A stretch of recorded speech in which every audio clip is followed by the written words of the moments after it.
ஒரு ஏழை பக்தன் வாழ்ந்து வந்தான். அவன்கிட்ட பணமும் இல்லை, பொருளும் இல்லை. ஆனால் தினமும் காலை எழுந்து பெருமாளை வழிபாடுவது அவன் வழக்கம்.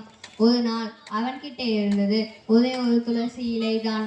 அதையும் பெருமாளே, இதைத்தான் என்னால் கொடுக்க முடியும் என்று கூறிவிட்டு கண்களில் நீருடன் அர்ப்பணித்தான். அன்று இரவு அவன் கனவில் பெருமாள் தோன்றினார். நீ கொடுத்தது ஒரு துளசி இலை அல்ல, உன் பக்தி, உன் நம்பிக்கை, உன் மனத்தின் தூய்மை என்று கூறினாள். அடுத்த நாள் முதல் அவருடைய வாழ்க்கையில் மகிழ்ச்சி வந்தது. பெரும் செல்வம் இல்லை, ஆனால் மகிழ்ச்சியும் மன நிறைவும் நிரந்தரமானது. நீதி. பெருமாளுக்கு தேவையானது பொருள் அல்ல, பக்தியின் ஆழம்தான். நன்றி.